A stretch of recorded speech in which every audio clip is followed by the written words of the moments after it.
1 cent, a single penny. That's what it cost to mail a postcard that spring, and that's exactly what Rose Wilder Lane spent to tell a radio commentator what she thought of Social Security. She was 56 years old.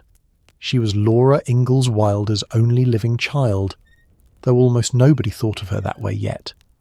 She lived alone on 3 wooded acres in Connecticut, and that 1 cent bought her a federal file, a uniformed state trooper on her front path, a letter from the head of the American Civil Liberties Union, and an answer signed by J. Edgar Hoover. The file is still there, not a rumour about a file. An actual folder in an actual box in a presidential library in Iowa, and the words on the folder are Federal Bureau of Investigation, Rose Wilder Lane Investigation, 1943. Here's what it wasn't. She was never arrested, and she was never charged. Nobody took her anywhere, and the man who came up her path that spring wasn't a federal agent at all. He was a Connecticut state trooper, and he was there because the Bureau had asked somebody local to go and knock. Hold on to that distinction. Almost everything that follows turns on it. If these long, quiet histories are the thing that finally lets you rest, subscribe. Tell me in the comments where you're listening from and what the clock says where you are. Our 3 little books are waiting at prairiesecrets.com. On a television, scan the QR code on your screen. On a phone, the links sit in the description and the pinned comments. Thank you for being here tonight. If you drift off somewhere in the middle, good, I'll keep watch. Start with the house. It sat on the edge of Danbury, Connecticut, on 3 wooded acres she had bought outright in 1938. She had paid for it with the money from a novel. That was the last novel she ever published under her own name, and the magazine that serialized it had handed her $30,000, which in 1938 was a genuine fortune. She used it to clear every debt she had, and there were a lot of them. Then she bought the land and the house standing on it, and she stayed there for the next 30 years, until the night she died. By 1943 she was earning $60 a month. Not because the work had dried up. Because she'd decided that $60 a month was the right amount. It came from a weekly newspaper column, and it was the only money that came into that house all year, and she'd arranged it that way on purpose so that her income would stay small enough that the federal government couldn't tax it. She had done the arithmetic, and then she'd moved into the answer and lived there. Think about what that means for a woman who wrote for a living. She had been paid $30,000 for 1 serial 5 years earlier. She could still sell fiction. Editors still wanted her, and she was choosing $720 a year, because taking more would have meant handing a portion of it to a government whose spending she objected to, and she wasn't willing to do that even a little. So the house had to feed her, and it did. She kept livestock and she grew what she ate. She put up preserves the way farm women had always put up preserves, except that she was doing it in the 1940s in a state full of grocery stores, and she was doing it at a scale that wasn't about thrift. In one wartime stretch, she canned somewhere around 800 jars. 800. Go and look at a shelf of pickles in your kitchen and multiply it until you run out of wall. When sugar went short, she used honey. When the country went on to rationing, she didn't take a ration book. That last one takes a moment to land properly, because rationing in 1943 wasn't optional in the way we might imagine. It was how you bought sugar, coffee, meat, butter, shoes, and gasoline. The Book of Stamps was the permission slip for ordinary life. Almost every household in America had one, and having one wasn't a political statement. It was simply how you went shopping. She refused hers, and she said why, and her reason wasn't about sugar at all. If a person admits government has the right to say if he can eat, she said, there is no liberty left. Think about the practical side of that for a minute, because it's easy to hear it as a gesture, and it wasn't one. Without a ration book, you couldn't buy sugar. You couldn't buy coffee or meat above a certain weight or butter, or a new pair of shoes when the old ones went through. Gasoline was rationed too, which matters a great deal when your house sits at the edge of a town with 3 acres of woods around it. So every one of those had to be solved another way, and solving them was work. Honey instead of sugar means you're keeping bees or buying from somebody who does. Meat means you're raising it and killing it yourself. Vegetables through the winter means the 800 jars. and 800 jars means a whole autumn of standing over a stove in a hot kitchen, doing the same thing over and over until your back gives out. She was 56 years old and she did all of it, alone, so that she wouldn't have to hold a piece of paper the government had given her. You can agree with that or you can think it's absurd. What you can't do is call it careless. That sentence is a whole political philosophy compressed into 18 words, and she was living inside it. The jars in her cellar were the argument. The $60 was the argument. She had built a life that was designed, from the ground up, to need as little from her government as a person could arrange. That's the woman the trooper came to see, not a housewife who got carried away in a letter, a professional writer at the top of her craft who had deliberately dismantled her own income because she had an argument with her country about what money meant, and who'd put up 800 jars of preserves so that the argument would hold. Danbury in 1943 was a hat town. It had been making hats for more than a century, felt hats, the kind every man in America still wore to work, and the war had turned a good deal of that capacity toward other things, the way it turned everything toward other things. It was a working place, a couple of hours out from New York, close enough that a person could keep a foot in the literary world, and far enough that nobody dropped in. She had picked it deliberately. 3 acres of woods on the edge of a working town, a house she owned outright, no mortgage, no landlord, nothing anybody could take by changing the terms, and she was alone in it. She had married once, decades earlier and briefly, in San Francisco in 1909, and it had ended in divorce before the end of the following decade. There were no children.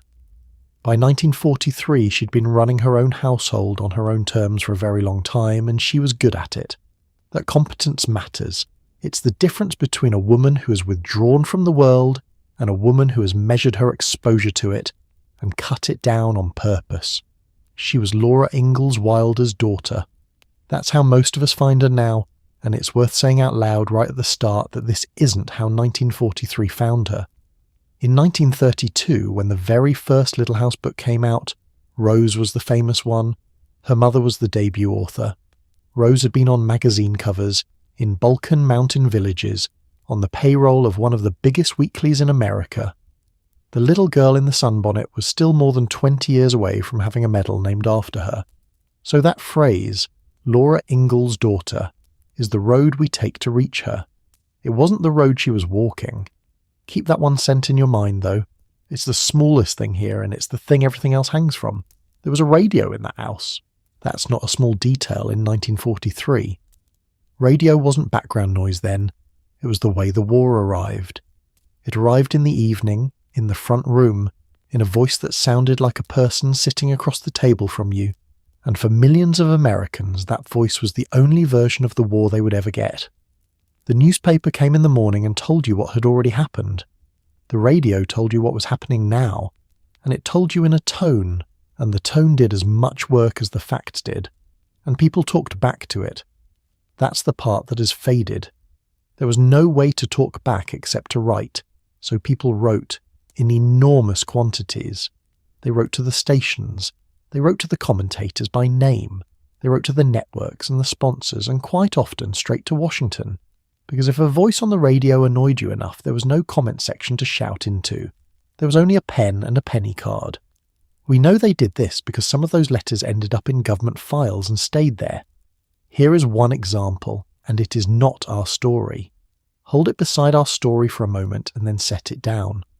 In April of 1943, a member of the public sat down and wrote to the Federal Bureau of Investigation with a direct question about a radio broadcaster. Was Walter Winchell working for the Bureau or not? He kept telling his listeners on the air that he was an undercover man, and this listener wanted to know whether that was true. The Bureau answered on the 19th of April and said plainly that Winchell had no connection to it, official or unofficial. And here's the part that's almost funny, except that it isn't.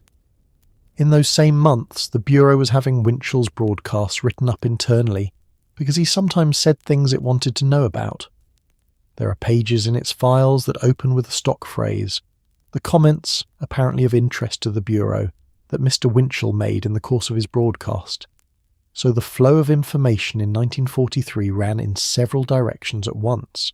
Citizens wrote to the government about the radio, the government listened to the radio, and the government told the citizens truthfully that the man on the radio didn't work for it, while quietly transcribing him. That's worth holding on to because there's a version going around in which broadcasters forwarded their listener mail to the Bureau, as though the networks were running a mail room for the Justice Department. No such policy appears anywhere. Not in the Bureau's own files, not in the network's records, not in the trade press. What there is, plentifully and on the record, is ordinary people writing to Washington directly, of their own accord, about things they had heard. Which is the same mechanism that was about to be used on her, and it's worth being clear about why that's more unsettling rather than less. A network policy is a thing you can find and object to and get changed. A habit isn't. Nobody had to build a system for reporting your neighbours because a great many people were doing it unprompted, in ordinary handwriting, on the same penny cards they used for holiday greetings. The mail volume of that period is hard to picture now. There was no telephone in a great many houses and long distance cost real money. If you had something to say to somebody more than a walk away, you wrote it. Households sent and received letters the way we now send messages, several a day about nothing, and the postal service moved billions of pieces a year to make that possible. Inside all that ordinary traffic, opinions moved. Everybody's. Constantly. And most of the time nobody was reading them but the person they were addressed to. Somewhere in the middle of all that was a woman in Connecticut with an opinion and a pen. The voice Rose Wilder Lane answered was not Winchell's. It belonged to a different man entirely, a man named Samuel Grafton, and Grafton is the one who matters from here on. Grafton was a New Deal man, and an effective one. He wrote for the New Republic, he had a syndicated newspaper column, and he broadcast. In the early months of 1943 he was talking about Social Security, and specifically about what it would mean to teach the idea of Social Security to the Germans once the war had been won. That was a live argument at the time, and it's worth understanding, because the whole postcard is a reply to it. By 1943, Americans had started to think past the fighting, not because the fighting was going well everywhere, but because it had stopped going purely badly. And once you start thinking past the fighting, you have to answer a question. What do you do with Germany afterward? One popular answer was that you rebuild it into something more like America. Schools, elections, a pension system, a floor under people, so that the desperation that had put the Nazis in power couldn't gather again in the same way. Teach them Social Security, in other words, and you inoculate them. Rose Wilder Lane heard that argument and thought it was upside down, and it's worth knowing why a woman in Connecticut felt qualified to have a view on what to do with Germany, because most people who wrote angry postcards about foreign policy weren't. She'd been there, not Germany, but the countries around it, in the years right after the last war, when the map was being redrawn by men in Paris who'd never visited the places they were drawing lines through. She'd watched that happen. She'd watched what came of it in Albania and in the Balkans and further east, and she'd formed a settled opinion about the confidence of officials who arrange other people's countries from a distance. So when a man on the radio started explaining what the Germans would be taught after the war, she didn't hear an idealist. She heard the same voice she'd heard in the 20s, and she'd already made up her mind about it. That doesn't make her right. It does mean she wasn't shouting from ignorance, which is what a postcard from a private citizen normally is. We don't know which station carried the broadcast, or on what night, or what the programme was called. Nobody has ever established any of that. What we know is that a broadcast featuring Samuel Grafton reached her in the early months of 1943, and that she answered it, and that she answered it on a postcard. She'd spent the better part of a decade by then writing the same argument in longer and longer forms. She had a book coming out that very year that made it of full length, 300 pages of it, but that spring she made it in the shortest form she owned, on a piece of cardboard, for a penny. And it's the penny version that survives. Here's the part everybody wants and nobody has. There is no complete text of that postcard, not in an archive, not in a book, not anywhere I could reach. What survives are 2 sentences from it and 1 fragment, and they survive because a biographer named William Holtz read the record in the early 1990s and set them down on pages 316 and 317 of his life of Rose Wilder Lane. Every later account, including this one, is quoting him, quoting it. This is the first of a small number of places where I'm going to stop and tell you exactly how thin the ground is. It's thin here. 2 sentences is what there is. The first one is the one that gets repeated most. She wrote this: "All these social security laws are German, instituted by Bismarck and expanded by Hitler." Sit with that for a second, because it's a strange sentence and it isn't a stupid one. Otto von Bismarck really did build the first national social insurance system in the world. Sickness insurance, accident insurance, old age and disability pensions, all of it in Germany in the 1880s, decades before anything comparable existed anywhere else. That's not a slur, it's in every history of the welfare state, and Bismarck's own motive wasn't tenderness. He built it to cut the ground out from under the socialists, and the German government of the 1930s and 40s had inherited that machinery and kept it running. So her sentence was doing something quite deliberate.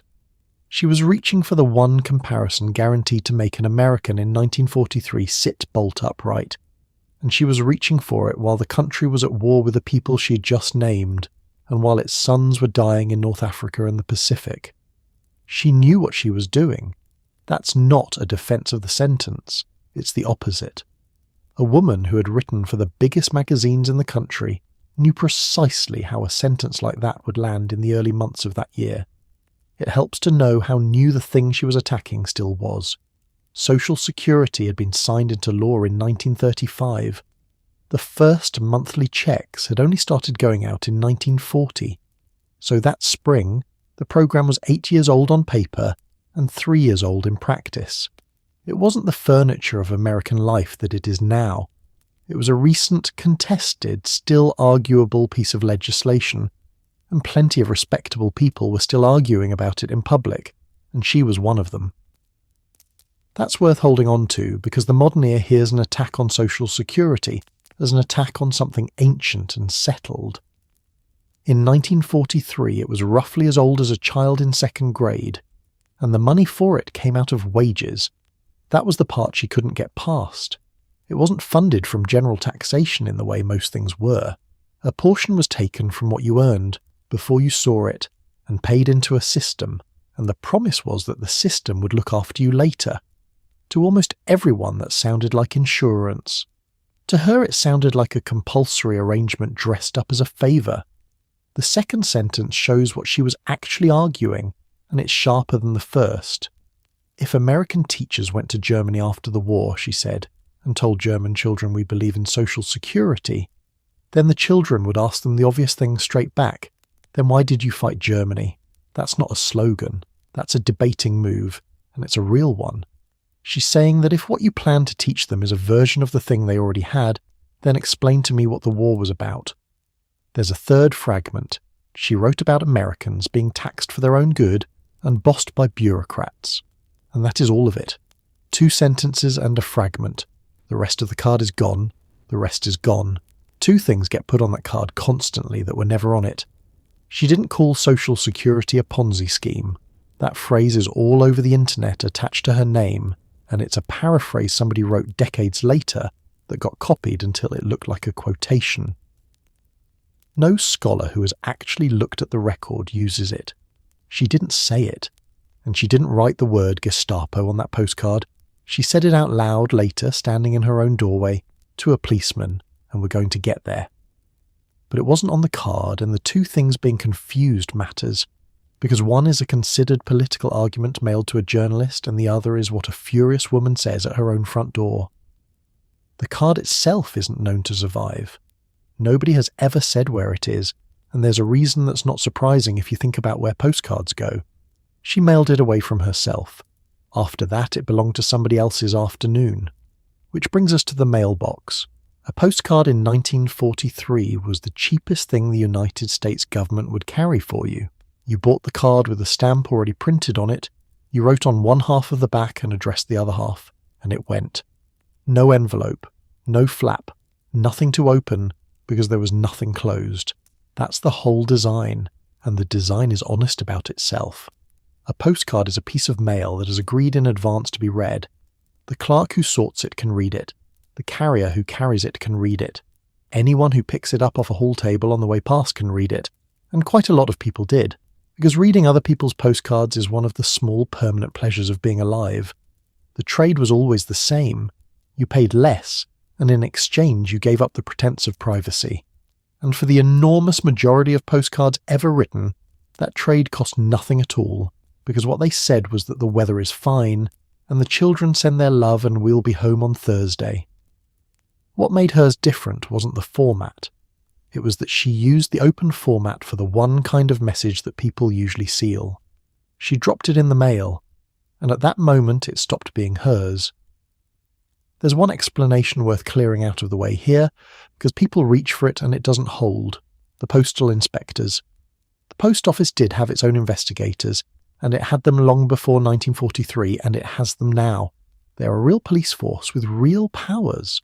But the wartime job the Postal Inspection Service records for itself isn't reading citizens' mail for opinions. It's moving mail to soldiers, which sounds dull, and was in fact one of the hardest logistical problems of the war, because the addresses kept moving and the men kept dying, and a letter that arrived late was worse than no letter at all. And the service was thinner in 1943 than it had been, not thicker. By the turn of that year, 225 of its inspectors and clerks had left it for the armed forces. So the picture of a postal inspector under a green lamp somewhere, squinting at Rose Wilder Lane's handwriting and reaching for a telephone, isn't a picture anyone can support. Something much simpler happened, and it didn't need a police force at all. Somebody read it and reported it. That's it. That's the whole mechanism. A human being in Danbury, Connecticut saw what was written on that card, decided it was the sort of thing the government ought to know about, and made a report. And here the record splits in half, and it has never come back together. Version 1 comes from the Bureau's own file, which was released decades later under the Freedom of Information Act, and read by a reporter working through the pages. In that version, the person who reported her was an anonymous citizen, a self-described patriot, no name attached then or since. And in the report this citizen got her surname wrong. Not Lane, with an E on the end. Lang. It ends in a hard G. Hold on to that, because it looks like a typographical shrug and it isn't one. Version 2 comes down from her biographer and gets repeated by 2 later writers, and in that version the informant was the Danbury postmaster. He read the message on his way past, judged it subversive, and notified the Bureau himself. Those 2 versions can't both be right. An anonymous private citizen isn't the postmaster. One of them is a stranger acting alone and the other is a federal employee acting from behind a counter, and the difference between them is the difference between a busybody and an official. Nobody knows which of those is right. The version that comes out of the Bureau's own paperwork is the more careful of the 2, and it's the one I'm going to follow, but the other version is in print in respectable places and it isn't going away. And anyone who tells you flatly which one is true is telling you more than the record does. What matters more than which is right is what the 2 versions have in common. Neither of them involves a law. Neither of them involves a warrant or a policy or a machine or a program with a name. Both of them are one human being deciding, on their own initiative, that another human being's opinion ought to be reported to the federal government. In one version that person was a neighbour, and in the other that person was the man who sold her stamps. And in both versions the thing that set the whole apparatus moving was a private judgment made by somebody with no authority to make it. And whoever it was had to make a decision first, which is the part that's easy to skip past. Reading a postcard isn't deciding anything. Half the country read half the country's postcards. The decision came after the reading, and it was a real one with steps in it. You have to think that what you've read isn't merely wrong or annoying or in poor taste, but reportable. You have to believe there's somebody whose business it is. You have to work out who that somebody is and how to reach them, and then you have to actually do it, which in 1943 meant standing at a telephone, or sitting down and writing, and giving your own account of your neighbour to a stranger with a badge. Nobody does that absent-mindedly. Whoever made that report thought about it. And Rose Wilder Lane spent the rest of that year trying to find out who it was. She demanded the name in public. She never got it. She died in 1968 without ever knowing who'd made the call. Now let me deal with the version you'll find if you go looking for any of this yourself, because it's everywhere and it's wrong. The account that circulates most says that wartime censorship of the mail caught her postcard. Government censors opened her mail or monitored her mail, and that's how it reached the Bureau. It's a tidy story. It fits everything we already believe about 1943. And it couldn't have happened. There really was an office. 12 days after Pearl Harbor, on the 19th of December 1941, President Roosevelt signed an executive order creating the Office of Censorship and put a newspaper man named Byron Price in charge of it. It grew enormously fast. By September of 1942, it had more than 10,000 civil servants working out of 18 stations and substations scattered across the country and its territories, and between them they were opening close to 1 million pieces of mail every single week. 10,000 people, 1 million pieces a week. That's 10,000 desks, 10,000 letter openers, and a stack beside each one that never got shorter before 5 o'clock. If you wanted a picture of a government reading its citizens' letters, that's the picture, and it's real. And it was thorough. The censors weren't skimming. They were trained to look for the things a coded message hides behind, and when they found something that bothered them, they filled out a slip and sent it up to be analysed by people whose job was to decide whether it meant anything. Letters were held, letters were cut, letters arrived at their destination with rectangles missing. The apparatus did touch some mail inside the country, and it's worth naming the exception because it proves the rule rather than breaking it. Prisoners of war and interned enemy aliens had their correspondence read, and the National Archives is candid that this was an activity for which the office had no statutory authority either. That's custodial handling of people the government is already holding. It's not a general power over the mails, and it has nothing to do with a woman in Danbury writing to a columnist. But read the order. The power it granted was over communications passing between the United States and any foreign country. That's the sentence. That's the entire reach of it, and the reach is defined by a border, not by a subject. A letter to a soldier overseas was fair game. A cable to London was fair game. A parcel arriving from Lisbon was fair game, and it was opened, and it was read, and if there was anything odd in it, a censor filled out a slip and passed it up the line. A postcard mailed inside Connecticut to a man in New York wasn't fair game, because it never crossed anything. The National Archives, which keeps that agency's records and has no particular reason to be gentle about it, says the office had neither the statutory authority to censor domestic mail of any kind, nor the people and the floor space to have done it. This is the part of the story that gets told wrong, and I've come to think it gets told wrong because the wrong version is more comfortable. If a censor opened her mail, then what happened to her was the fault of a system. Systems are large and impersonal, and they can be legislated out of existence, and nobody listening has to feel implicated in one. If a neighbour opened her mail, that's a different feeling entirely. The same limit ran through the rest of the wartime censorship apparatus, and it surprises people. The censorship of American newspapers and radio during the war was voluntary. The censors couldn't cut a story before it ran, and they couldn't punish anybody who ignored them. What they could do was write a code of practice and ask the industry to follow it, and largely the industry did, partly out of patriotism, and partly because a newspaper that got a reputation for helping the enemy wouldn't have sold many copies. In March of 1943, the broadcasters were describing the arrangement among themselves, in their own trade press, where nobody outside the business was listening, as voluntary censorship now in its second successful year. That's the industry talking to itself with the door shut, and that's still what it called it. So no censor opened her postcard. Nothing in that apparatus was pointed at ordinary domestic mail between two American civilians, and nothing in the record suggests it went looking. What happened was smaller and closer and worse. Somebody in Rose Wilder Lane's own town read it and didn't like it and told. There's no law you can point at to explain that. There's no agency you can abolish to prevent it. The whole event ran on nothing but a private decision by a private person and the machinery that received the decision was under no obligation to make anything of it, and made something of it anyway. That's the version I think is worth carrying away, and it's the one that keeps getting replaced by the tidier one. Not a government reaching into a mailbag, a government sitting at the end of a telephone line available all day to anybody who felt like calling.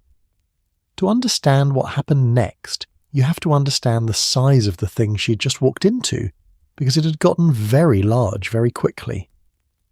In 1940, the Federal Bureau of Investigation had about 2,400 people in it. Agents, clerks, typists, fingerprint examiners, everybody. By the peak of the war, it had more than 13,000. Somewhere between 4,000 and 5,000 of those were agents, and the official histories don't entirely agree with each other on the exact figure, which itself tells you something about how fast the place was growing. Headquarters and 54 field offices went on to round-the-clock schedules. The lights stopped going off, and into that poured a river of paper. Between January of 1940 and May of 1945, the Bureau looked into more than 19,000 reported cases of sabotage. 19,299 of them, to be exact, and the exactness is the point, because it means somebody sat down and counted. Out of all of those, not one turned out to be sabotage directed by an enemy government. Not one. What the reports actually contained, when investigators got to the bottom of them, was spite and carelessness and malicious mischief and ordinary human error. 20,000 sabotage reports, investigated, and nothing enemy-directed at the bottom of any of them. Now that number counts sabotage, and a postcard about pensions isn't sabotage. No figure was ever published for how many Americans reported their neighbours for saying the wrong thing, and there's no honest way to estimate one. But the sabotage number is the shape of the thing. It tells you what the Bureau's in-tray looked like, and what proportion of it was worth anything. The Bureau hadn't simply waited for that river to arrive either. It had helped dig the channel. In 1939, the American Legion went to the Attorney General with a proposal. Its local posts, it suggested, could investigate and report subversive activity themselves. The Attorney General handed the idea to the Bureau, and the Bureau came back in November of 1940 with a counterplan that was a good deal cleverer than the original. The Legionnaires wouldn't investigate anything because amateurs investigating things is a nightmare. They would simply be enrolled, after a background check, as unpaid confidential sources in their own towns. They would watch, and they would tell, and the Bureau would do the rest. A separate program ran inside the factories, and its numbers give you the scale of what this style of thinking could produce. By September of 1942, the Bureau had 23,746 confidential sources inside 3,879 defense plants. Those are two different programs, and it's worth keeping them apart because they get muddled constantly. But together they sketch a country in which a very large number of ordinary people had been quietly invited to keep an eye on the people around them, and had said yes, and had thought no worse of themselves for it. And they weren't wrong to think that most of the time. That's the thing that makes this era hard to write about, honestly. There genuinely were German agents in the United States. Saboteurs really had been landed from submarines. A country at war has an actual interest in knowing who's doing what, and a citizen who reports something genuinely alarming has done a public service. The trouble is that the same habit doesn't switch itself off when the thing being reported isn't alarming. It has no way of telling the difference.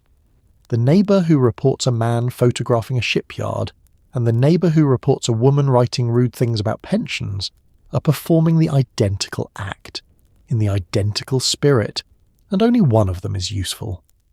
And nothing in the machinery could sort them out in advance, because telling them apart was the whole job, and doing it cost 20,000 investigations that came to nothing. There was also a piece of paper behind all of it, and it's worth reading carefully because of what it doesn't say.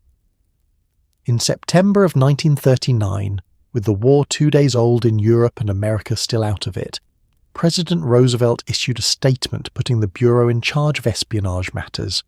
In it, he asked that information about espionage, counter-espionage, sabotage and subversive activities be turned over to the nearest representative of the Federal Bureau of Investigation. Asked whom?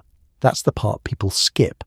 He was addressing law enforcement officers, police chiefs, sheriffs, state officers. He wasn't creating a duty for private citizens, and he was certainly not creating one for radio stations or postmen or the woman next door. But a sentence like that doesn't stay inside the room it was spoken in. It gets reported, it gets summarized, it becomes an atmosphere, and the atmosphere says that if you see something strange, there's a place to take it, and the place will be glad to have it. Nobody had to invite the person in Danbury. That's the whole point. Whoever read that postcard and made that report wasn't on anybody's list and had signed nothing. They just did it. Because in 1943 that was a normal thing for a person to do. And it's worth knowing what could happen to an American who put the wrong opinions in the mail that year, because it wasn't nothing. There was a man named Elmer Hartzell.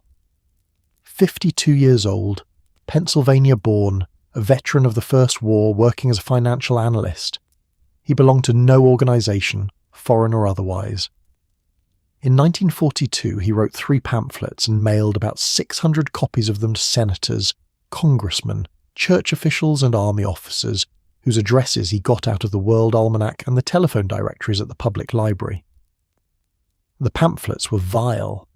The court that later ruled in his favour described them as depicting the war as a betrayal of America, denouncing the English allies and the Jews, libelling the president, and calling for the war to be converted into a conflict of race against race. Nobody involved pretended otherwise. He was prosecuted under the Espionage Act and he was sentenced to 5 years. The Supreme Court threw the conviction out, but not until June of 1944, by which time he had been convicted and sentenced, and had lived with it for 2 years. When the reversal came, Justice Murphy wrote that unless a jury could find beyond reasonable doubt that a man intended the specific harm the law prohibited, an American citizen has the right to discuss these matters by temperate reasoning or by immoderate and vicious invective without running afoul of the Espionage Act, he was right. And the point is sharper because of what was in those pamphlets, not softer. Hartzell had already been a convicted man for 2 years by the time anybody official agreed with him. And in June of 1943, the same month a good deal of all this was still unfolding, the Supreme Court reversed the convictions of 3 Jehovah's Witnesses in Mississippi who had been sentenced under a state law for what they said out loud.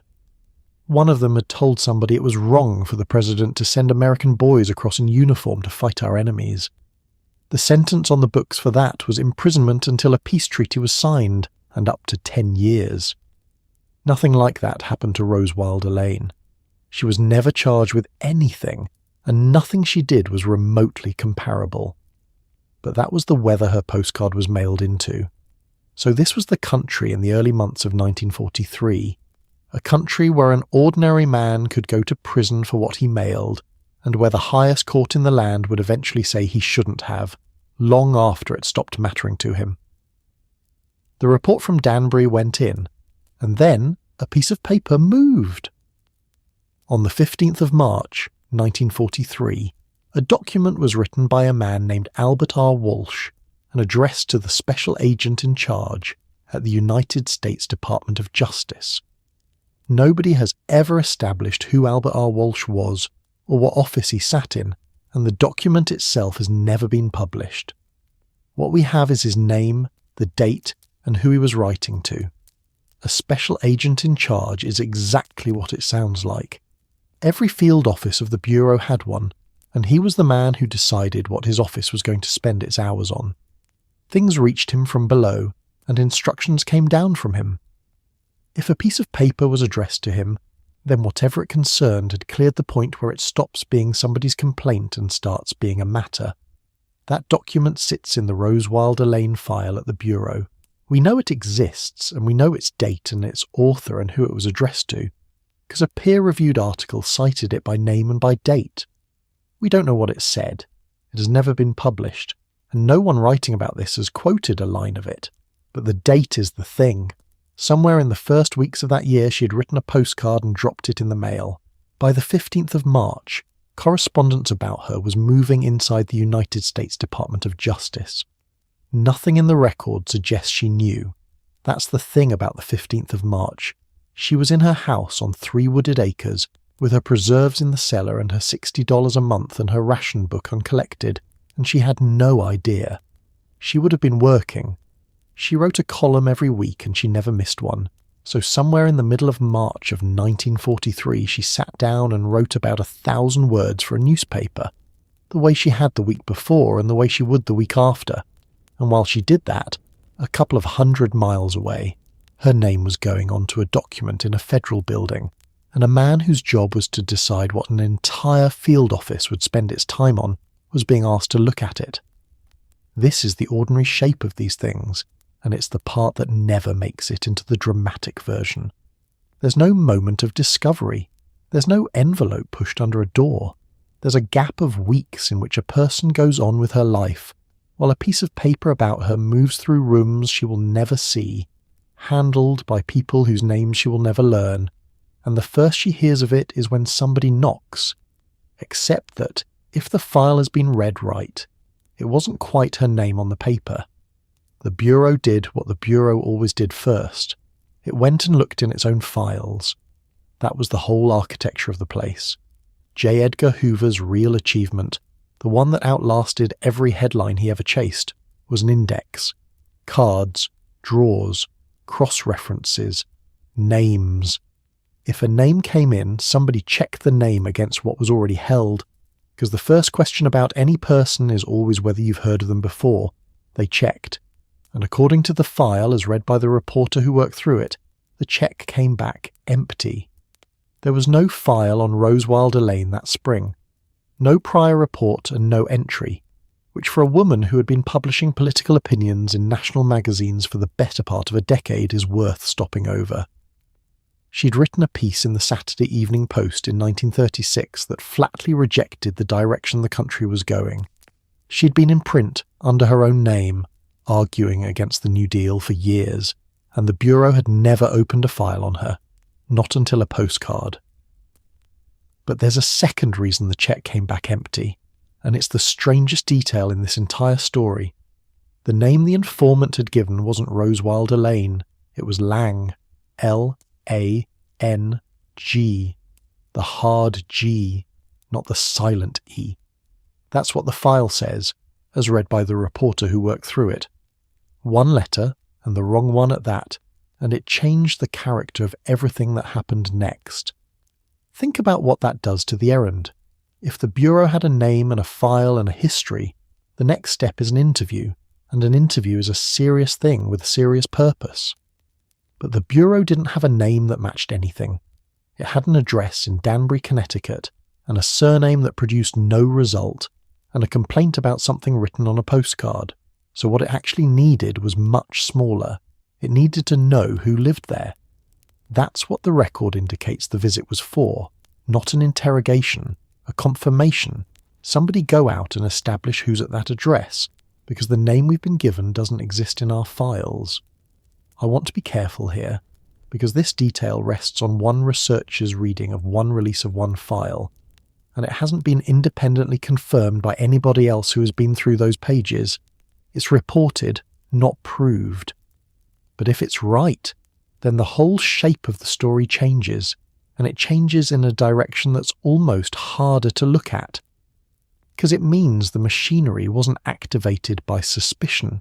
It was activated by a spelling mistake, and then it kept going anyway. Now, why a state trooper?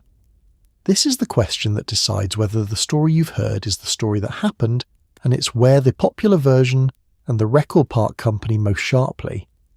The Bureau didn't send an agent. It had agents. It had 4,000 or 5,000 of them, and 54 field offices running around the clock, and Connecticut wasn't the far side of the moon. It was a couple of hours from New York. Sending a man would have been easy. It didn't send a man. It made a request, and the request went to the Connecticut State Police, and the person who eventually walked up the path to that house, on the edge of Danbury, was a uniformed state trooper. We don't know his name, not one source has it. He is unnamed in the peer-reviewed article, unnamed in the file as read by 2 separate researchers, unnamed in her own account. He walked into the most repeated anecdote of her life and walked back out of it without leaving a name behind. All anyone has ever recorded about him is the uniform.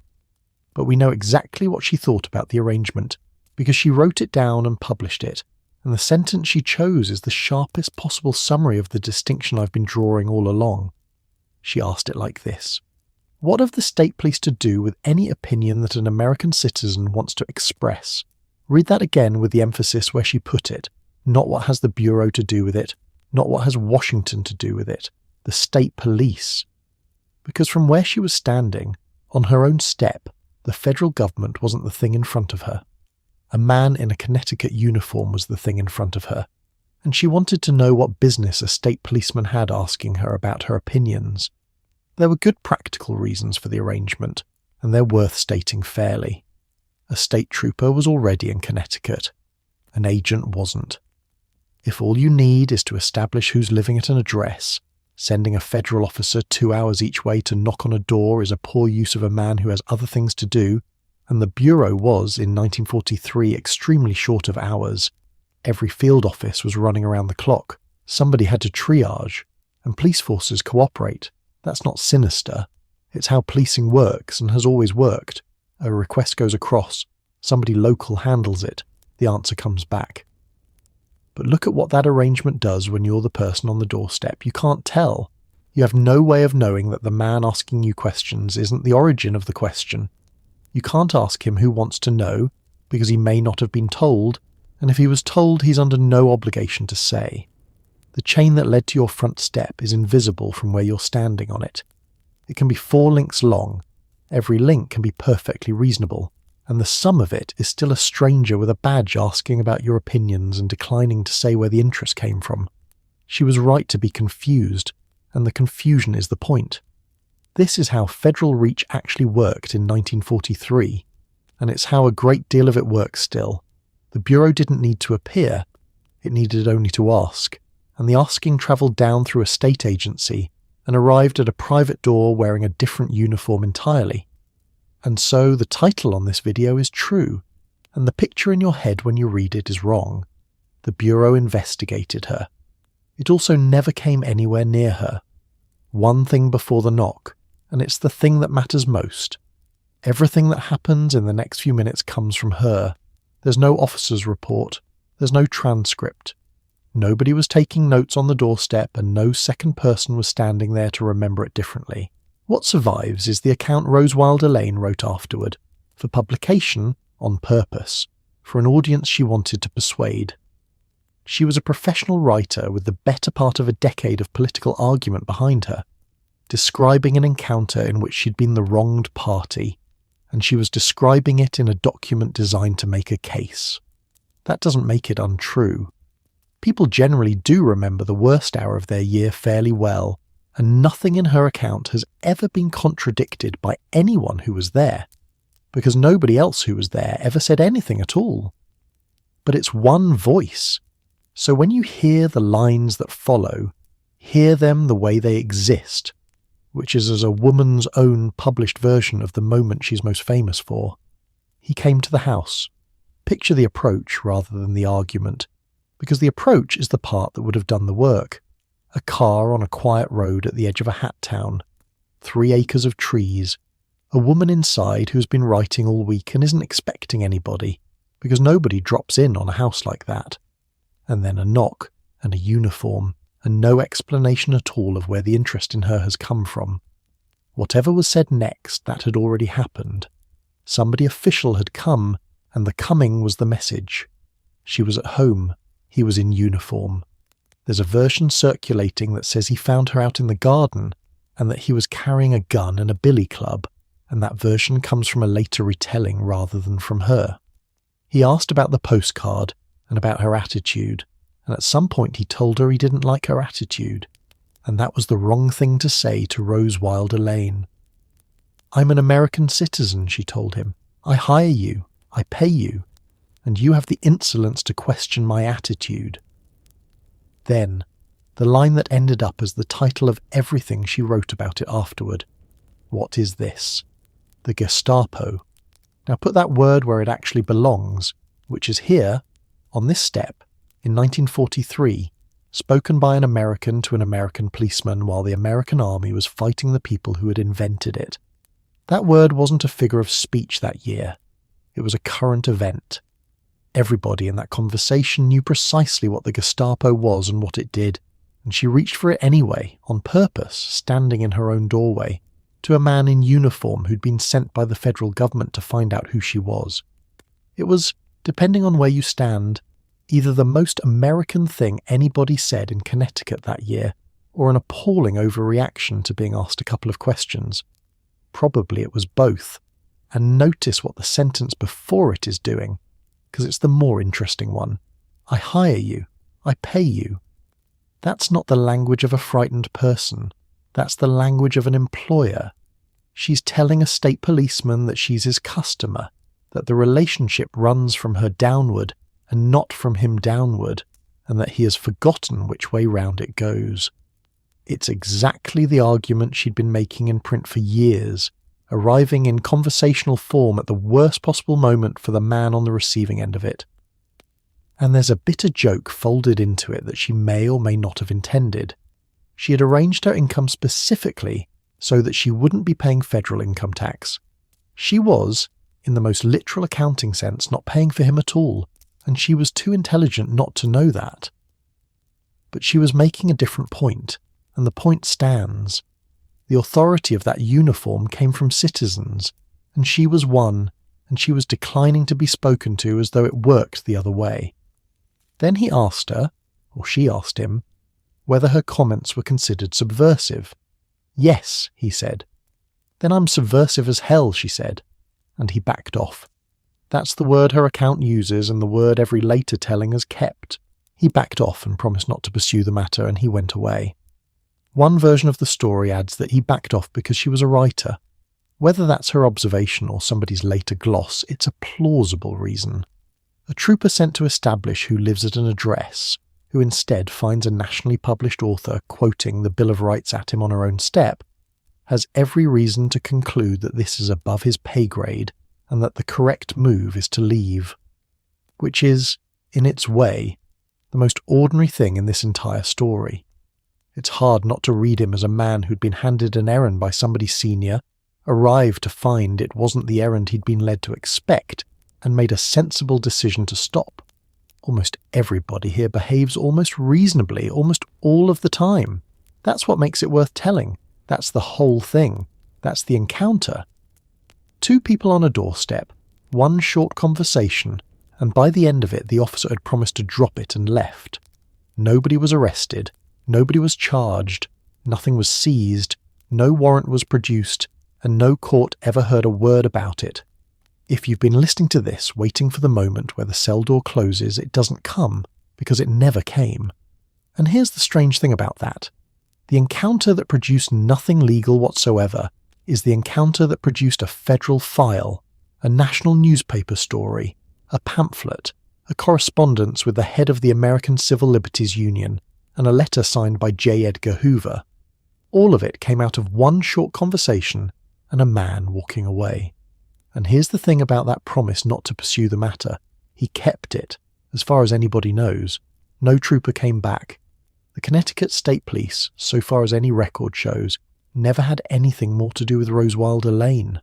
But he didn't have the power to close anything because the thing that had opened wasn't his. He could stop asking. He couldn't unmake the paperwork. Somewhere behind him, in a building he'd never been in, there was a file, and it wasn't going anywhere. That's the difference between an encounter and a record. The encounter ended when he walked back to his car. The record is still there. Because she didn't let it go.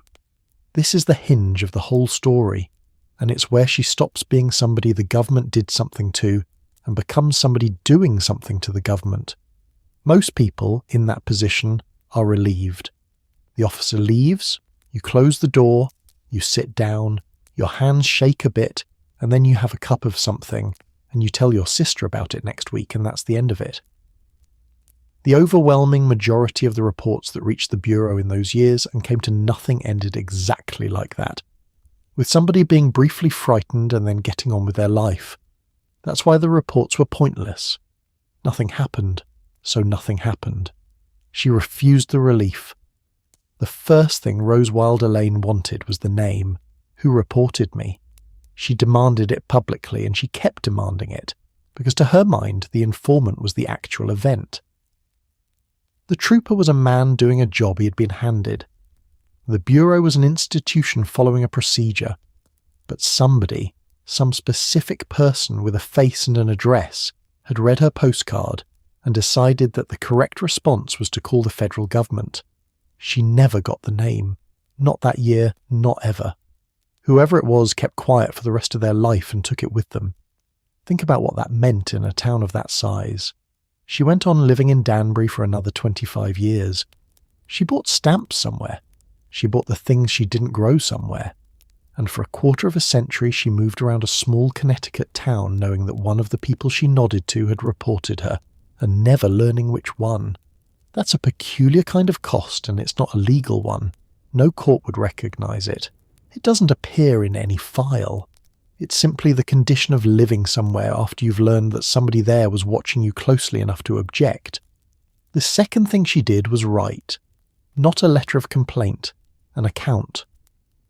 She sat down and set out what had happened to her, in her own words, in the form she'd been trained in since 1915, and she started looking for somewhere to put it.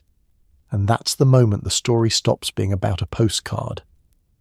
Now, to understand why she wouldn't let it go, and why one short conversation on a doorstep turned into a national newspaper story and a letter to J. Edgar Hoover, you need to know who was standing in that doorway. Not her childhood, her working life. Because the sentence she threw at that trooper, the one about hiring him and paying him, was 30 years in the making, and every one of those years is going to come back before the end of this. So, before any of it, there was a girl in a Dakota winter. She was born on the 5th of December, 1886 near De Smet, in Dakota Territory, not a state yet. Her parents were Almanzo and Laura Wilder, and they were failing, which is the only honest word for what those first years were, and the failing is the reason the childhood in the book stops before she arrives. The point of going back isn't the childhood. Plenty of people had that childhood. The point is what she made of herself afterward, because the woman who told a state trooper she hired him and paid him didn't arrive at that sentence by accident. She got out young. By 1915 she was in San Francisco, working for the Bulletin, one of the city's newspapers, and she started where women started, on the pages meant for women. She didn't stay there. Within a couple of years she was writing serial fiction under her own byline, which was the good work, the work that got read. Understand what that meant for a woman in 1916. A byline wasn't a small thing. Most women who got into newspapers stayed on the women's pages until they married out of the business, and the ones who didn't were rare enough to be remarked on. She was writing serials that ran across weeks, and that people bought the paper to follow, and she'd done it from nothing. No college, no family money, since there was none to have. A childhood on a Missouri hillside where the arithmetic of survival was done out loud at the supper table, because everybody in the house needed to know the numbers. She'd arrived in a city and taught herself a trade at the top end of it, and she learned her trade in a newsroom that had a particular philosophy about the truth, which was that the truth should be improved. The house style was expansive. Scenes got built and dialogue got smoothed. She was very good at it, and it stayed with her, and it's one of the reasons careful people read everything she wrote about herself, with one eyebrow slightly raised. Then she went national. She wrote serialized biographical pieces for a magazine called Sunset, and the subjects tell you how quickly she'd arrived. Jack London, Charlie Chaplin, Henry Ford, and Herbert Hoover. Several of those became books. The Hoover one was the first biography ever written of the man, published in 1920 when he was a hero of the food relief effort in Europe, and long before he was a president or a punchline. And that is Herbert Hoover, by the way, who is no relation at all to the J. Edgar Hoover who runs through the rest of this. Two different men, same surname, and both of them matter here. Which is why, more than 60 years later, her papers ended up in Herbert Hoover's Presidential Library in Iowa, and why the folder with the word investigation on it sits where it sits. Some of her subjects were unhappy. Hoover objected to what she'd done with him. Jack London's widow objected to what she'd done with him. She had a habit of making the story better, and the people in the story didn't always agree that better was the same as true. By the time she was 34, she'd written the first biography of a man who would be president, and had done it while he was still a private citizen, which means she had picked him early. That's a working reporter's instinct, and it's not luck. She had a sense for which people were going to matter, and she went and got them before anybody else did. That instinct is the same one that made her answer a broadcast in 1943. She heard an argument being made about the shape of the post-war world, correctly identified it as the argument that would define the next 50 years, and sat down to fight it. She was right about that, incidentally. It was the argument that defined the next 50 years. She simply lost it. And then she left the country and stayed gone for years. In the year 1919, she went to work for the American Red Cross, and in May of 1920 she sailed for Europe as a writer for it. What followed wasn't a tour. She reported from the Balkans, from Albania, from the Middle East, from Central Asia. She wrote a book about the mountains of northern Albania. She went back and lived in Tirana from 1926 to 1928. She informally adopted an Albanian boy and paid to send him to Cambridge. Try to hold both halves of that in your head. The woman on the Connecticut doorstep in 1943, canning 800 jars of preserves and refusing a ration card, had spent the 20s in Albanian mountain villages and Baghdad and the Caucasus. She had seen more of the world by 40 than almost any American woman alive. That's the part the phrase Laura Ingalls Wilder's daughter doesn't prepare anybody for, and it wasn't comfortable travel. The Balkans in the early 1920s weren't a holiday. The empires had just come apart, borders were being drawn by men in Paris who had never been to the places they were drawing, and whole populations were being moved. She was in that, as a working reporter sending copy home. Northern Albania in 1921 was about as far from Connecticut as the planet got. She came back a person who had watched several governments try to organise human beings from a distance, and who'd formed opinions about how well that goes. And somewhere out there, in the middle of all that travelling, she changed her mind about everything. Rose Wilder Lane had gone left first. She said so herself, plainly, in a sentence she never softened afterward. She wrote it like this: "In 1917 I became a convinced, though not practising, communist. That qualifier is doing real work and it's worth hearing. Not practising. She didn't join anything, she didn't organise anything, she didn't go to meetings in back rooms. But in the year of the Russian Revolution, in a country where Eugene Debs was pulling enormous crowds and John Reed was writing from Petrograd, a young American writer looked at what was coming and thought, yes, that's the future, and I'm for it." She wasn't unusual in that. Half the interesting writers in America thought something similar for a while. What made her unusual is that she went and looked. The story she told about the moment it broke is the story of a farmer. She was travelling in the Caucasus, in Georgia, in the early 20s, in a country that had just been absorbed into the Soviet system. She was, by her own account, still sympathetic, and a Georgian farmer explained to her why central planning from Moscow wasn't going to work on his land. In Moscow, he told her, there are only men, and man is not God. A man has only a man's head. That's what she said broke it. One farmer, one sentence, one point, about the limits of what any person in an office far away can possibly know about a field he has never stood in. That's her account of her own conversion, told afterward, by a woman trained in a newsroom where scenes got built. Nobody has ever found the farmer. Nobody can. Conversion stories are the most polished objects any writer owns, because they get told hundreds of times, and every telling files off another rough edge.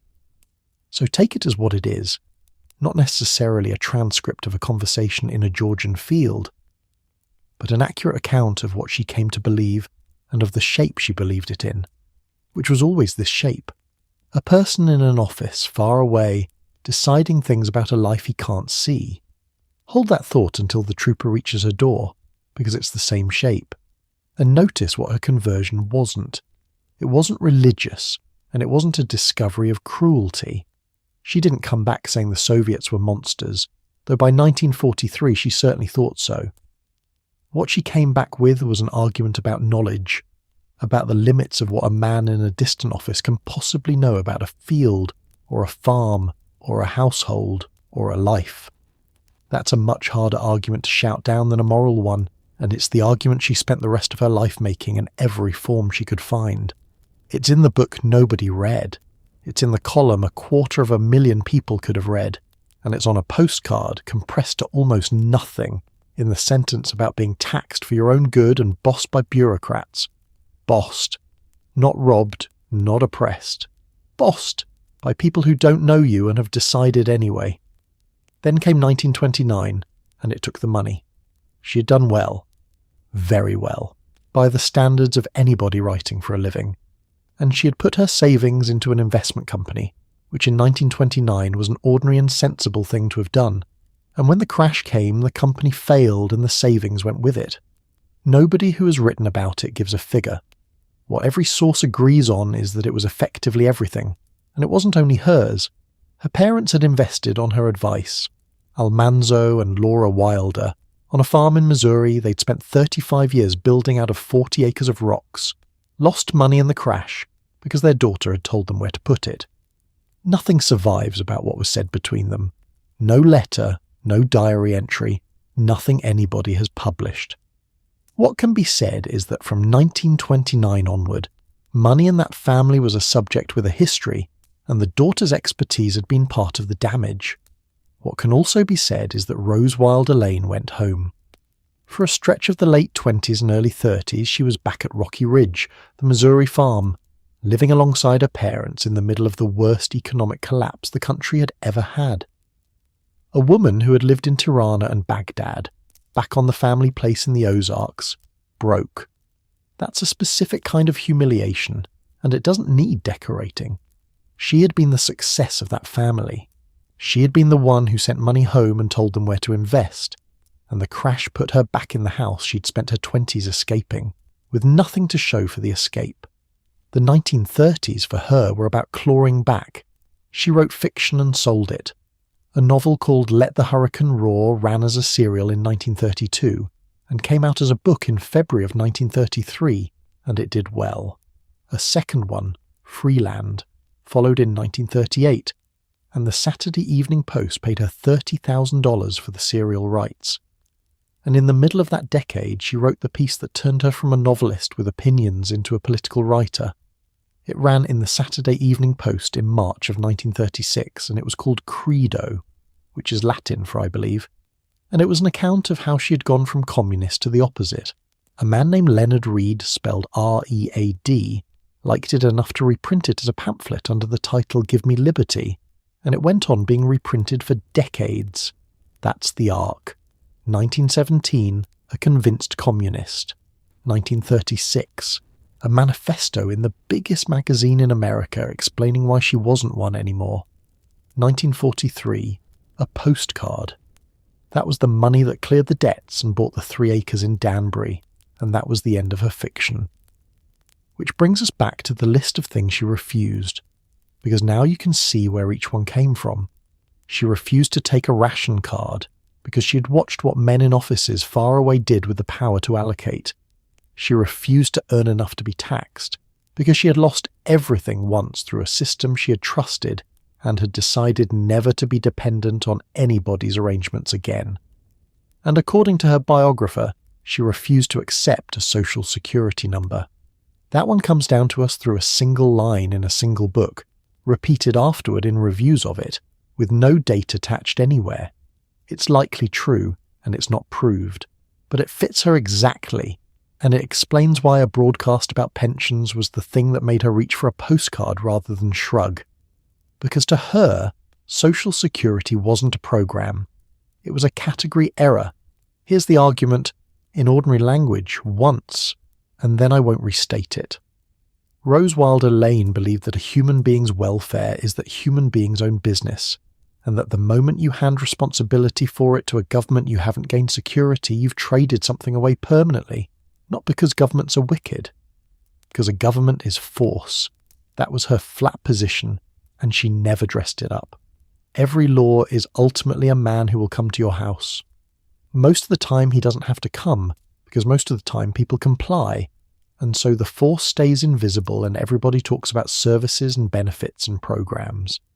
And then one day a man in a uniform walks up your path to ask about something you wrote, and the invisible thing becomes visible, and it's standing on your step.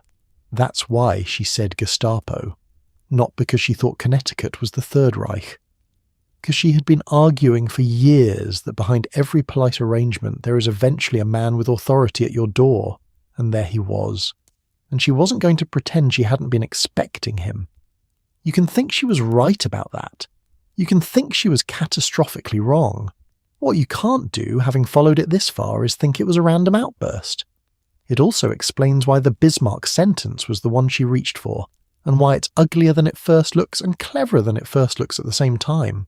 Her argument was never that pensions are bad. Her argument was that the arrangement itself, the thing where a state takes responsibility for whether you eat in your old age, is the same arrangement wherever you find it, and that it doesn't become a different arrangement because the country that has it is on your side of a war. That's a genuinely uncomfortable thing to say out loud in 1943, and she said it on a postcard, unsealed, in her own handwriting, with her name and her town on the other side of it. She wasn't being sly. She never once, in this entire episode, denied writing it, or tried to soften what it said. When the officer asked whether her comments were considered subversive and was told yes, her answer wasn't to explain herself. It was to agree, sarcastically, and dare him.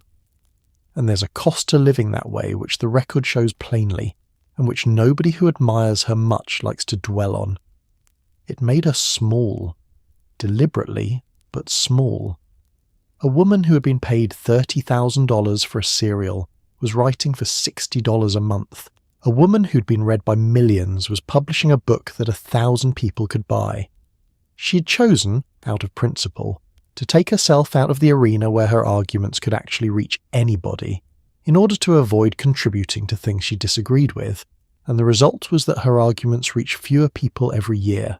She would have said that was the price, and that she was content to pay it. Perhaps. But it's a strange thing to spend your life saying that individuals matter, and then arrange your affairs so that your own individual voice carries less far. She wasn't, by the way, a pacifist.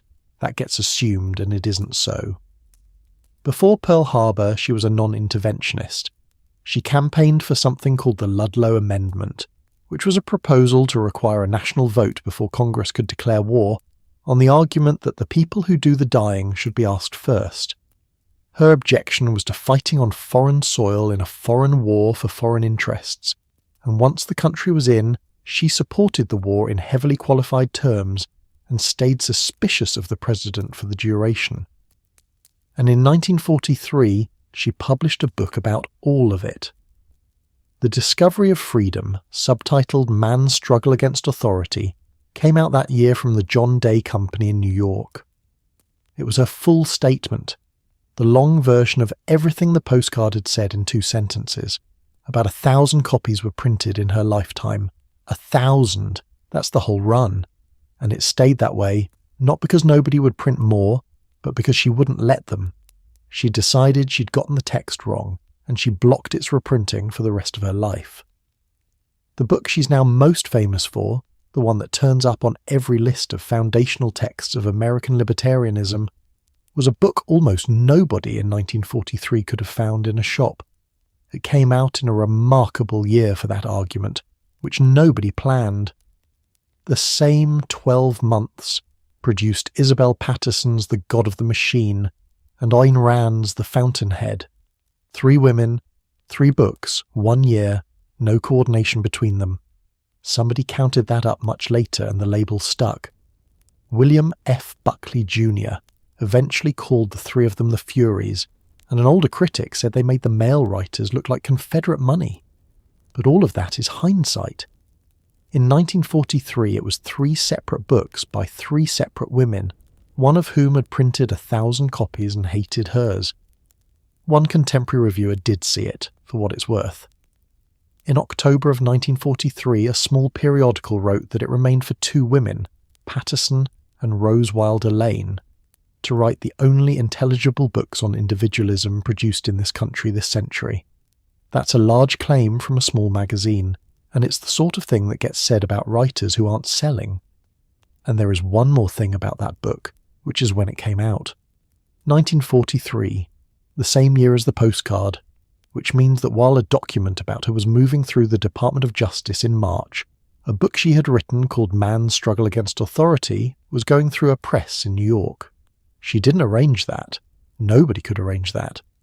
But it's the kind of coincidence that a novelist would be told to take out for being too neat, and it happened. Her mother, meanwhile, had a book coming out that same spring too. We will get to that. Here's what she actually did for a living that year, and it's the least told fact about her. Every week, from 1942 through 1945, Rose Wilder Lane wrote a column for the Pittsburgh Courier. It was called Rose Lane Says. The Courier was the largest circulating black newspaper in the United States, selling something like 250,000 copies an issue at its height. It was the paper that ran the Double V campaign, Victory Abroad and Victory at Home. And its columnist, week after week for 4 years, was a white woman in her late 50s in Connecticut, arguing against conscription and rationing and tariffs, and writing about segregation and civil disobedience and what it took for a person to start a business and keep it. That's the $60 a month. That's where every dollar of her income came from in the year the trooper came. It's the least examined stretch of her whole career, and it changes the picture of her considerably. In 1943, the writer with 1,000 unread copies of a book about freedom in a warehouse was, week in and week out, making the same argument to 250,000 black readers in the middle of a segregated war, in a paper that was itself under federal pressure for what it printed. That isn't a small thing to have been doing. The Attorney General had personally leaned on the publishers of the black press the year before, warning that he could shut them all up for sedition if he chose, and then trading that threat away for access. The Bureau wanted those papers prosecuted. The Attorney General kept refusing and kept saying so, and by February of 1943 he was saying publicly that the Negro press was loyal and all out for the war. So there she was, arguing against conscription in the pages of a newspaper that was campaigning for black Americans to be allowed to serve properly, and that paper had troubles of its own with Washington. She was, in 1943, standing in one of the more complicated places in American journalism, and doing it for $60 a month. So when the door opened that spring, the woman standing behind it was writing every week for one of the largest black readerships in America, had a book in the shops that almost nobody would ever see, had refused a ration card, had no social security number if her biographer is right, and had made a deliberate professional decision to be poor. And somebody in her town had decided she was worth reporting. By the second week of August, it was in the newspapers. On the 10th of August, 1943, the Chicago Daily Tribune ran a story under a headline that reads like something shouted across a room. New Deal gag moves defied by 2 women. The next day, the 11th of August, it was in the Zanesville Signal in Ohio.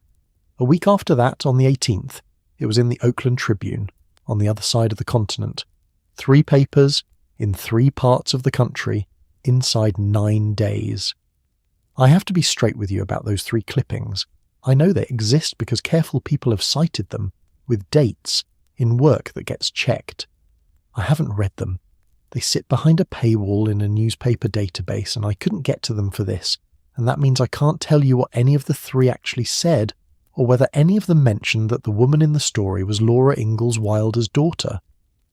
What the 3 dates do tell you is something about how the story moved.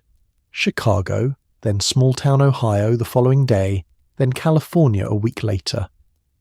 That pattern is what happens when a story goes onto a wire service, and papers pick it up as space allows. It isn't proof. It's a reasonable inference from 3 dates. But a Connecticut incident doesn't reach Zanesville, Ohio, in 24 hours by accident. There's one more thing in that Chicago headline. 2 women. Defied by 2 women. So she wasn't alone in it. Some second person was in that story, doing whatever she was doing, and the Tribune thought the pairing was the news. Who the other woman was, I don't know. There's an obvious candidate in Isabel Patterson, who was making the same arguments in the same year, and who's known to have made a small public spectacle of her own about a social security card. But naming her would be a guess, so it stays as it is. 2 women, one of them Rose Wilder Lane, and a headline writer in Chicago who thought that was the shape of it. And the headline is doing something worth noticing. Defied. Not investigated, not questioned, not harassed. Defied. Whoever wrote that headline wasn't describing a victim, they were describing somebody who'd squared up. That's what she'd made of it in the roughly 5 months since the trooper walked away, and it wasn't an accident either. It was the result of a professional writer taking control of her own story, because in that same month she published her account of it. She called it, "What is This?" The Gestapo. She took the line she had thrown at a state policeman on her own doorstep and put it on the front of a document, which is the sort of thing a person does when they have understood exactly which 4 words in their story will travel. And it did travel, because it went out through an organisation called the National Economic Council, which gave it wide circulation. A word about the National Economic Council plainly, because skating past it would be dishonest. It belonged to what was called the Old Right, anti-New Deal, against American involvement in the war, and it has been described as anti-Semitic. That's not a modern accusation invented to embarrass anybody. It's what it was. Rose Wilder Lane wrote against anti-Semitism. That's on the record too, and it matters. But the pamphlet that made her case about American liberty went out through a group that had its own very ugly baggage, and there's no honest way to tell any of it that leaves that out. It's also, if you think about it, exactly the trap that people in her position kept falling into during those years. When the only organisations willing to hand out your argument are organisations you wouldn't want to be photographed with, you either stop making the argument or you take the distribution. She took the distribution, and she took it while writing every week for the largest black newspaper in America. Both of those things were true in the same month, of the same woman, and neither cancels the other. That's what people are actually like, and it's why the tidy version of anybody is usually the wrong one. The sources don't entirely agree about what physical form the thing took. Some call it a pamphlet. One calls it a newspaper article. It may well have been both, printed first and reprinted after, which is how these things usually happen.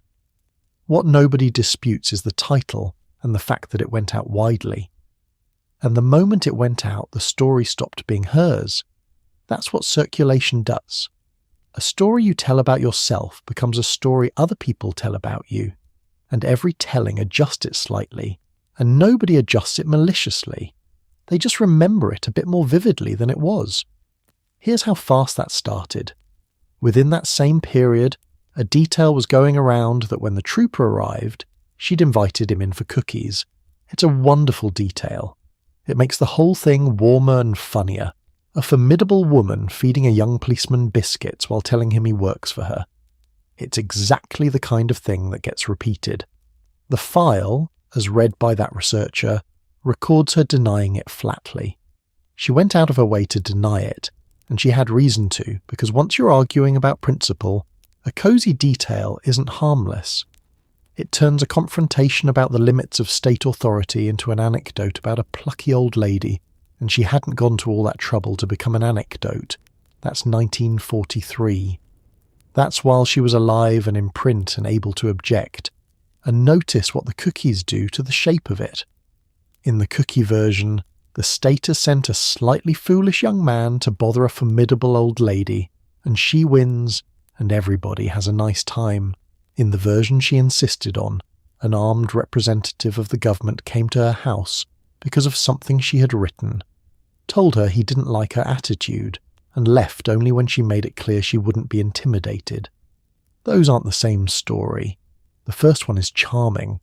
The second one is the one she wanted told, because the second one had a principle in it, and the first one only had a personality. Everything anybody has said about it since has been built on top of a version that had already started drifting in the first year.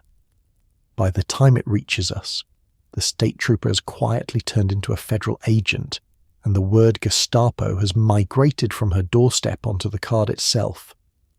None of that was done by liars. It was done by ordinary summarizing over 80 years, one small improvement at a time. The Bureau, meanwhile, was about to hear from somebody it couldn't ignore. On the 31st of August, 1943, Roger Baldwin wrote to J. Edgar Hoover. Baldwin was the national director of the American Civil Liberties Union, and he had founded it. In 1943, the Civil Liberties Union was 23 years old, and it was the organization you went to in America if you believed the government had trodden on somebody's speech. It wasn't popular. It spent the war defending people almost nobody wanted defended, which is what it was for. And it's worth pausing on what an odd pairing this is. Baldwin was a man of the left. He had gone to prison in the First War for refusing the draft. Rose Wilder Lane was, by 1943, about as far from the American left as a person could get, and still be having the argument in English. 26 years earlier she'd thought of herself as a communist, and she'd spent every year since getting further from it. They would have agreed on very little. On this one thing they agreed completely, which is the whole point of an organisation like that one, and the reason it kept being unpopular. The principle doesn't check who you voted for before it applies to you. Baldwin's letter wasn't a lawsuit, and it wasn't a press release. It was a letter from the head of one institution to the head of another, and it did the thing that letters between institutions do, which is to raise a point of practice rather than a point of principle. The journalist who worked through the Bureau's file reports his substantive request. Wherever it could, the Bureau should make inquiries of this kind without pulling in local police. Read that carefully, because it's more interesting than a thundering denunciation would have been. Baldwin wasn't saying the Bureau should never look into anything.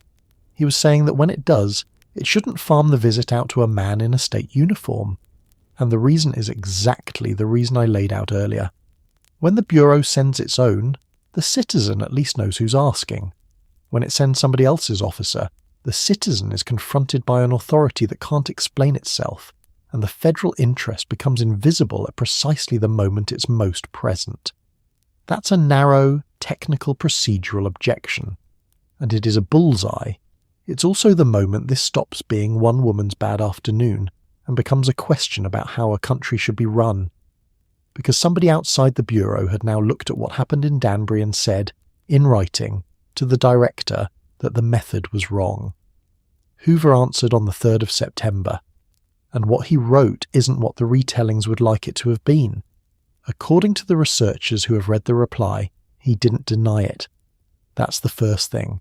There's a telling in which the Bureau claims it had nothing to do with any of it, and blames Connecticut, and that version isn't what happened. Hoover accepted that the Bureau had been the origin of the visit. What he did was defend the reasoning. The Bureau, he maintained, had acted within its diligence in seeking to confirm who she was, which, if the misspelled name is right, is a defensible thing to say, and it's the smallest possible version of the defence. We weren't investigating her opinions, we were establishing an identity, and that's all. And then, in the same exchange, he conceded that the whole matter had been mishandled. That's a concession, and from that office it isn't nothing. But look at how narrow it is. Mishandled. Not wrong. Not something we should never have done. A procedure that was carried out badly. Privately, he had already gone further. In an internal memorandum written on the 14th of August, 17 days before Baldwin's letter even arrived, a scholar citing the file reports the director's view of the original complaint as ridiculous. It matters what that word attaches to, because it gets slid around. The memorandum predates the Civil Liberties Union's letter by more than 2 weeks. So whatever Hoover was calling ridiculous, it wasn't Roger Baldwin, and it wasn't the Civil Liberties objection. It was the thing that started it. A complaint about a postcard about pensions. He thought it was ridiculous, and he thought so before anybody outside the building had told him to. A researcher who has read the file reports the internal judgment in blunter terms still. The investigation, the Bureau's own people concluded, hadn't been conducted in a manner befitting the organisation, and you can see the machine thinking if you lay the dates out. The complaint arrives early in the year. The paper moves on the 15th of March. Somewhere after that, a trooper knocks and is sent away. Then nothing, for months, because there's nothing to do and nobody's asking. Then in August, the newspapers print it, and suddenly there's somebody asking. On the 14th of August, a memorandum goes to Louis Nichols, who ran the Bureau's public relations, which tells you exactly what kind of problem it had become. Not a security problem, a press problem. On the 31st, Roger Baldwin writes. On the 3rd of September, the director answers. That's the sequence, and the sequence is the tell. The Bureau didn't review the Danbury business because a woman had been wronged. It reviewed it because a newspaper in Chicago had noticed. So here's the position by early September. The Bureau thinks the complaint was ridiculous. The Bureau thinks its own handling wasn't up to standard. The director has said in writing to Roger Baldwin, as far as anybody who has read the file can tell, that it was mishandled. And the file stays open.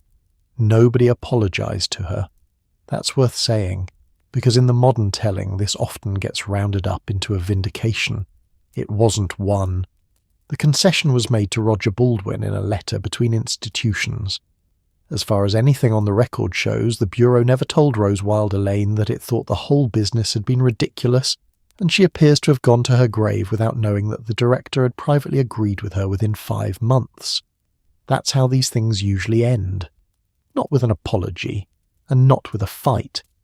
With one office writing to another office in careful language about procedure.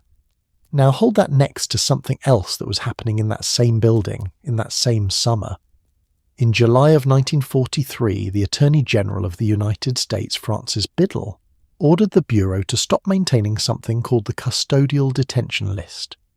That was a list of people the government had classified as dangerous, kept so that they could be picked up quickly if the need arose.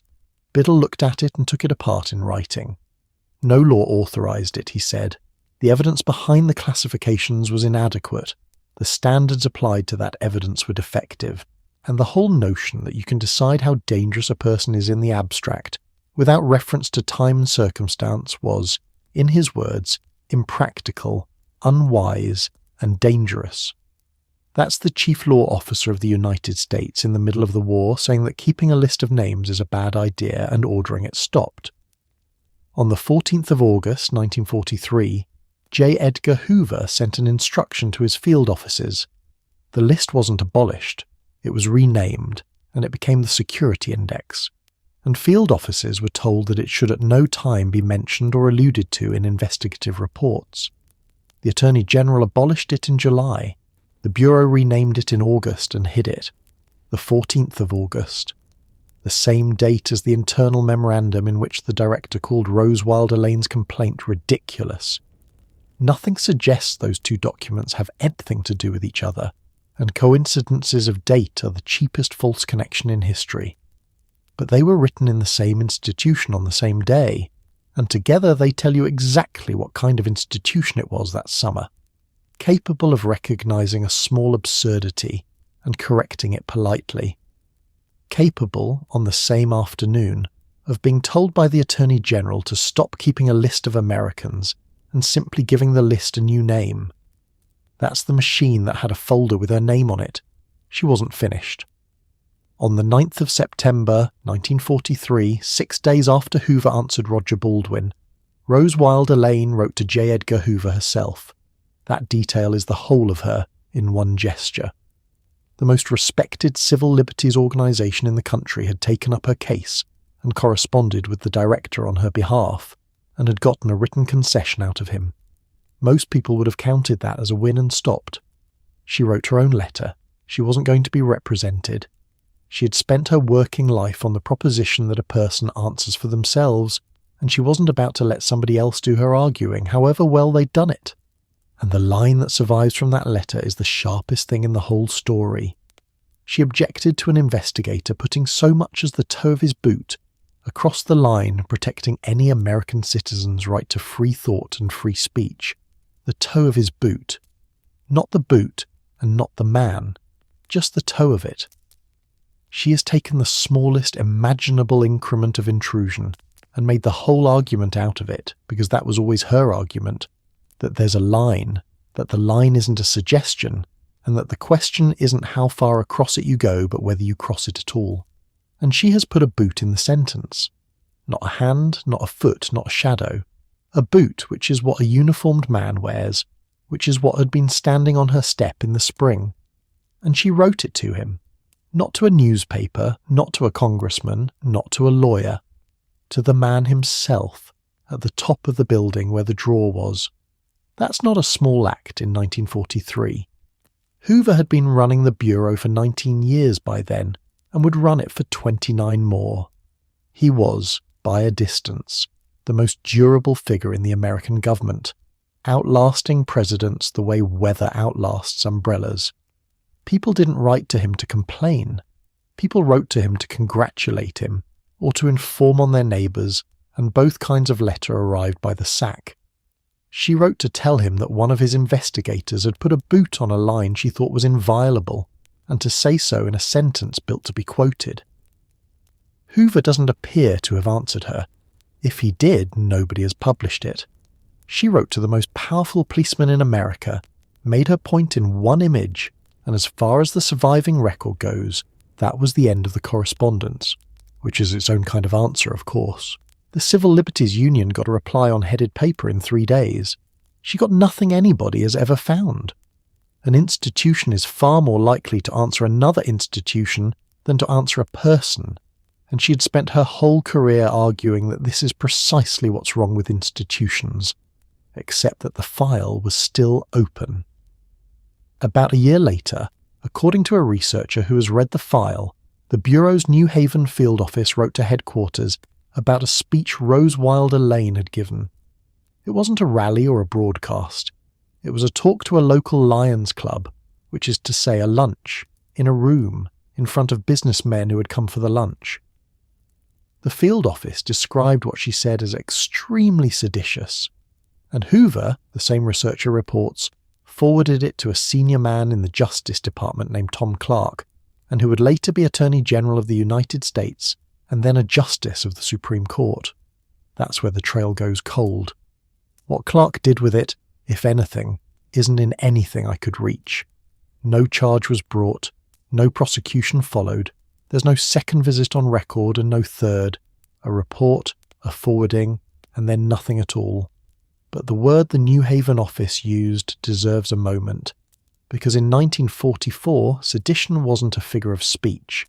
It was a live prosecution. On the 3rd of January 1944, the United States government indicted 30 people in Washington for conspiracy to cause insubordination in the armed forces.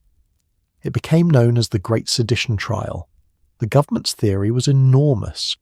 It alleged a conspiracy beginning in Germany in 1933, running through the Nazi government and out into a scattered assortment of American pamphleteers and agitators to substitute a National Socialist government in the United States.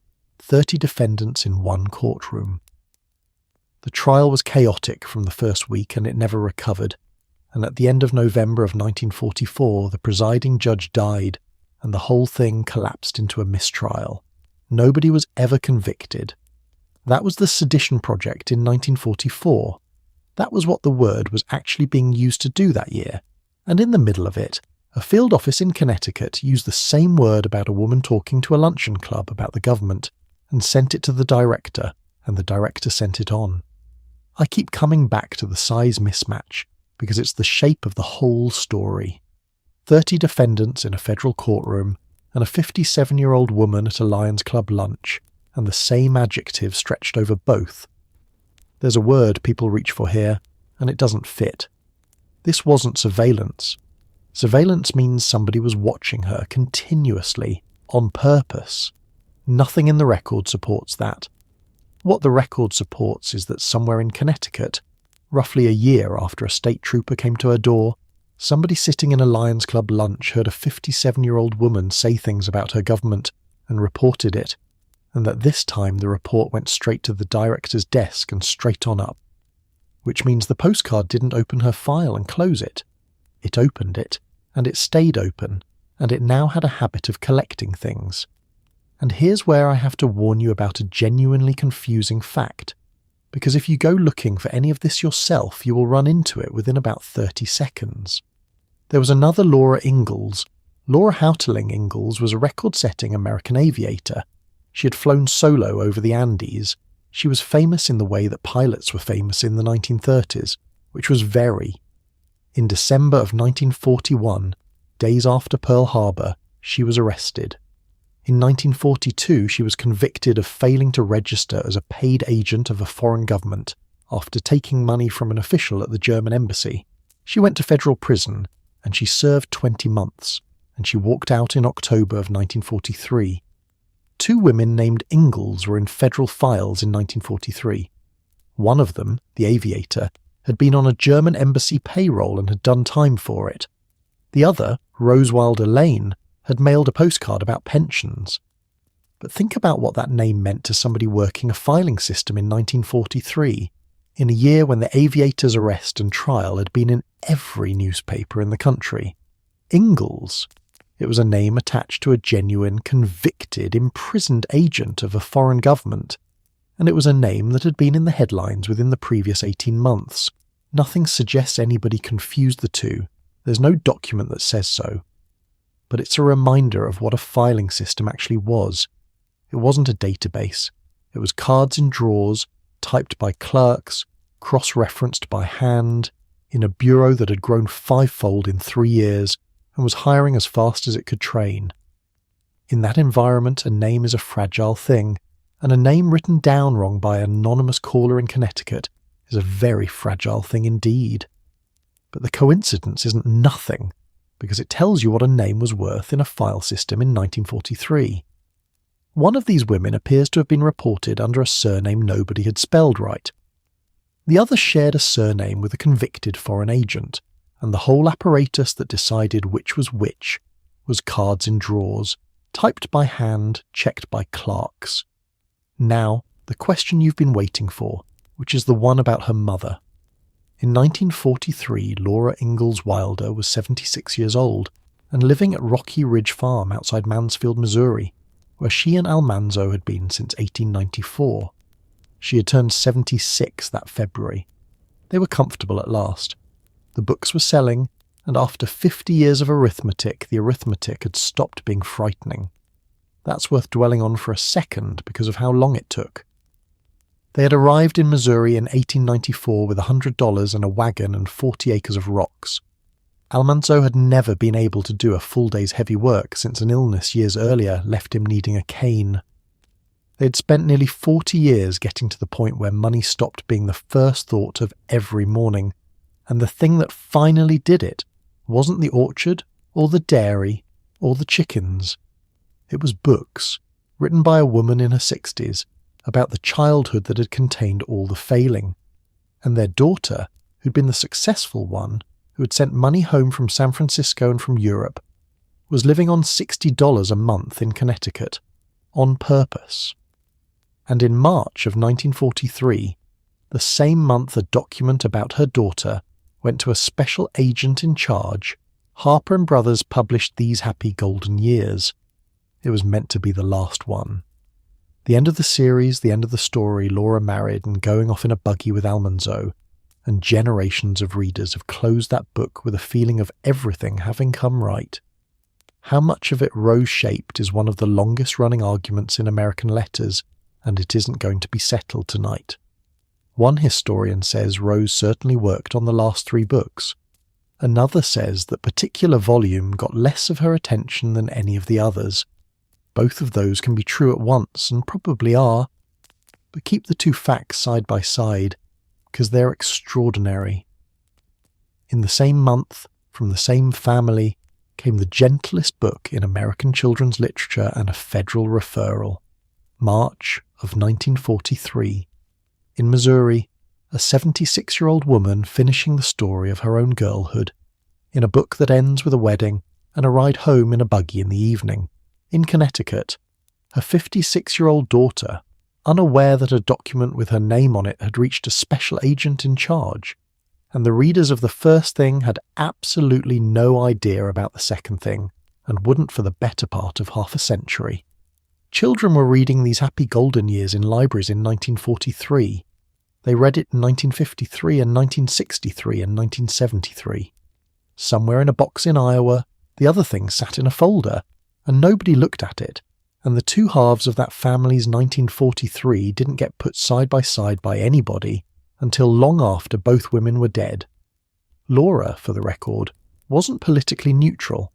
Privately, she detested the New Deal. The historian Christine Woodside, who has spent years in these papers, puts it as bluntly as it can be put. They both hated the New Deal, she says. They thought the government was interfering in people's lives. But Laura never published any of that. Her politics live in private letters and in family stories collected afterward. The farm columns she wrote for years ended in 1924, 9 years before there was a New Deal to hate. She had no public political voice at all. In 1943, she was a children's author with a large and affectionate readership, and that's all the world knew of her. So did she know? Did Laura Ingalls Wilder in Missouri hear that a policeman had come to her daughter's door in Connecticut? Here's the honest answer, and it isn't a satisfying one. The Rose Wilder Lane papers at the Herbert Hoover Presidential Library contain a series of Laura Ingalls Wilder files. In them, the correspondence is listed as running from 1908 to 1940, and then 1952. The mother and daughter correspondence specifically is listed as 1937 to 1940 and 1952. The years in between aren't there. 1941 through 1951, in the principal collection of letters between those two women, is a gap, which means 1943 is a gap, which means that in the archive where you would go to find out what Laura knew, there's nothing to find, and that's where it has to stay, because the temptation at this point is enormous. The temptation is to make the silence mean something, to say that Laura was ashamed or frightened or proud, or that they were estranged, or that letters were destroyed. People have built entire theories out of thinner gaps than this one, but a gap in a finding aid is a fact about a collection, not a fact about a relationship, and this particular collection is known to be gappy. Her own diaries thin out badly after 1936.